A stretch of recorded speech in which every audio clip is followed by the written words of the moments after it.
Morning YouTube, it's New Life for Jen, or CNJ 1977. Today is 11/11/11, November 11th, 2011.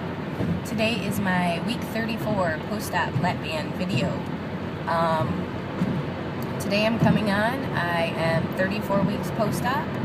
I had Lapband surgery on March 18th, 2011 in Tijuana, Mexico with Dr. Rodriguez. My starting weight was 264.8 and my weight today was 160.8. So that is a 2.6 pound loss from last week. I am super excited about that. To be this close to goal and still dropping at least 2 pounds a week is great. Let's see, what else? Everything's been right on again this week. I want to get to goal fast, and I want to get to goal by December 18th. That's the kind of goal I've set for myself. I have 16 pounds to go. December 18th is kind of a really unrealistic goal, but I'm going to try. If not, I want it by the end of the year.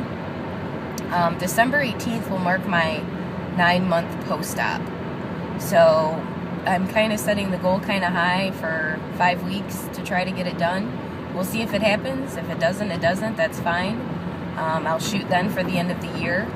I would just love to be able to say that I did 120 pounds in 9 months.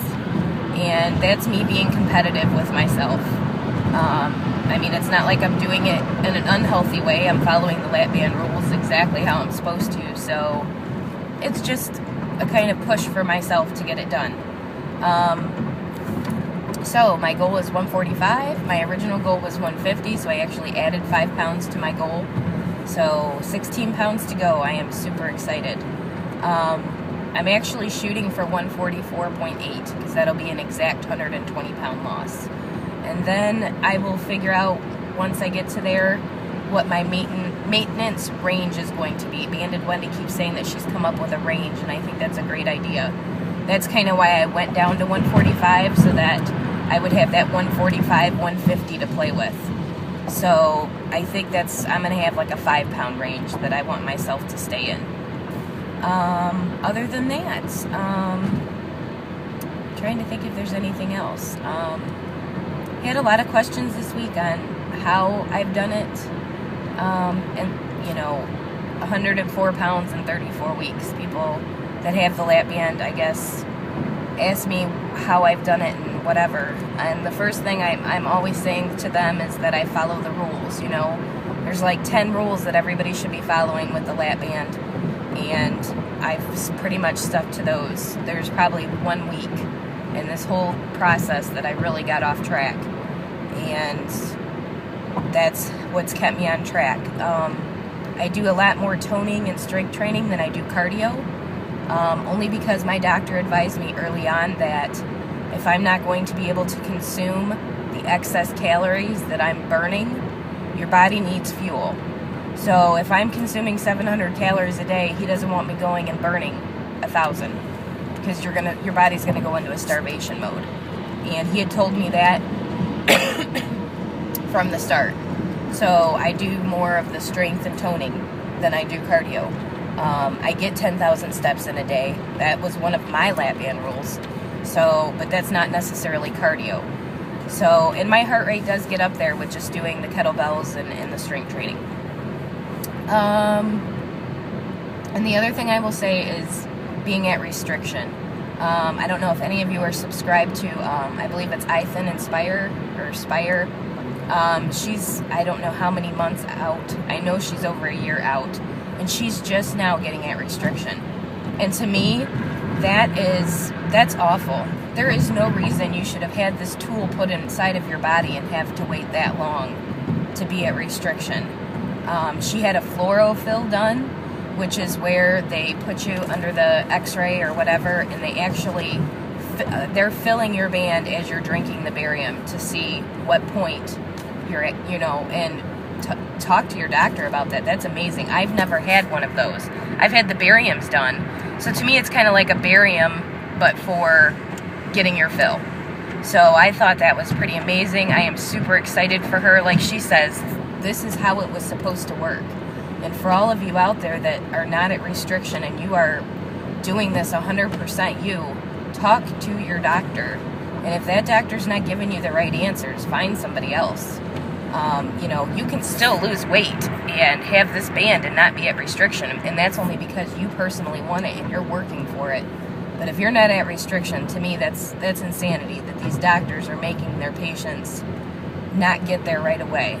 I mean, that's why we had this piece of plastic put in our bodies, is to be a tool to help us, and that is what's helped me. So that's my bit on that. Talk to your doctor. I mean, force your doctor to get it right. And let's see, any other questions? I went over my calorie count. A lot of people have been asking what my calorie count is. Depending on my band, this is my plan for the week, every week. I allow myself 2 600 calorie days, 3 800 calorie days, 2 1,000 calorie days. So 2 6, 3 8, 2 1,000. And I mix it up. One day I'll do, and the 600 calorie days are pure protein days, kind of. And that is when I strictly concentrate on protein only, whether it be from a shake or from strictly the protein of the meat, or cheese or yogurt or whatever it is. But that is I think that helps me get back on track. I don't do a lot of carbs. I stay under 30 net carbs every day, regardless of what calorie count I am at. And I think with the fluctuation of me changing my calorie count every day helps my body just accept what I'm doing to it and feeding it. So somebody asked me on my calories, that's how I do it. And the days I do 600, that's usually because my band is tight those days. So if I can wake up in the morning, I usually know by 11 a.m. how my band's going to be that day. And if it's tight, then that's a 600 calorie day. If it's better, or if it's a really loose day, which I have usually 2 of those a week, then that's my 1,000 calorie day. And when I say I go to 800 to 1,000 calories, that's when I'm adding more vegetables and, maybe a starch here and there between rice, or I'm able to do rice now. I wasn't able to a couple months ago, so now I'm enjoying rice, which is awesome. So those are some of the things I can recommend. I hope everybody has a great weekend. Hopefully next week when I report in, I will be in the 150s. That's exciting to me. I'd like to see 158 next week. That's, like a 2 pound. I don't care, 158.8. It's, whatever. I just would like to see that. And short-term goals for yourself and long-term goals. And, if you're in the beginning of the journey or in the middle or you're at a stall, don't set unrealistic goals. Try to set ones that are more obtainable. And just go back to basics. But hope everybody has a great week. We will talk to you soon. Love you guys. Bye.